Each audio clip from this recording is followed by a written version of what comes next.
રાષ્ટ્રવ્યાપી હડતાલના સમર્થનમાં સીટુ અને આંગણવાડી કર્મચારી મંડળ દ્વારા કામદાર વિરોધી કાયદાને રદ કરવાની માંગ અર્થે રેલી યોજાઈ।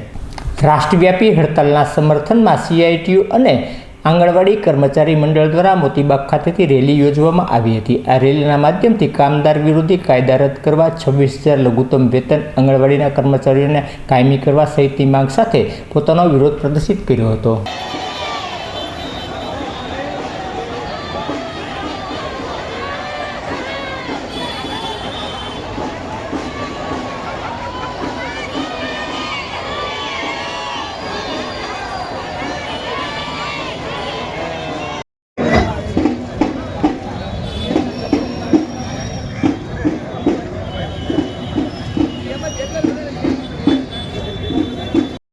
કામદાર કર્મચારીઓ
આજે 9મી જુલાઈના રોજ સમગ્ર દેશભરના તમામ રાષ્ટ્રીય ટ્રેડ યુનિયનો દ્વારા કેન્દ્ર સરકારની શ્રમ વિરોધી નીતિઓ, આર્થિક નીતિઓની સામે સમગ્ર દેશભરમાં એક દિવસની રાષ્ટ્રીય હડતાલ જાહેર કરવામાં આવી હતી અને આ હડતાલમાં અત્યાર સુધી મળેલા અહેવાલો મુજબ દેશભરમાં 25 કરોડથી વધારે કામદારો, કર્મચારીઓ, સેવાર્થીઓએ ભાગ લીધો છે અને આખા દેશની આંગણવાડી વર્કર અને આશા વર્કરોએ સજ્જડ હડતાલ પાડી છે. બેંક કર્મચારીઓ અને LIC કર્મચારી અને પોસ્ટલ વિભાગના કર્મચારીઓએ પણ સજ્જડ હડતાલ પાડી છે અને ગુજરાતમાં પણ 5 લાખથી વધારે કામદાર, કર્મચારીઓ, આંગણવાડી, આશા વર્કર, બેંક, LIC યુનિયનના આગેવાનોએ સંપૂર્ણ જડબેસલાક હડતાલ પાડી છે. આ હડતાલ એ કેન્દ્ર સરકારને ખુલ્લો પડકાર છે. રૂક જાઓ ખાનગીકરણમાં, રૂક જાઓ કામદાર વિરોધી પગલાઓ લેવામાં. ગુજરાતે તો હદ કરી નાખી કે ગુજરાતમાં હમણાં વટહુકમ બહાર પાડીને કામદારોનો 8 કલાકનો દિવસ 12 કલાકની કાયદેસરની મંજૂરી આપી. મહિલાઓને રાત્રિ ડ્યુટી ન અપાય તેનો કાયદો હતો, તે કાયદો રદ કરીને મહિલાઓને પણ રાત્રિ ડ્યુટીની પરવાનગી આપતો વટહુકમ બહાર પાડ્યો. બેશરમીની કોઈ હદ નથી.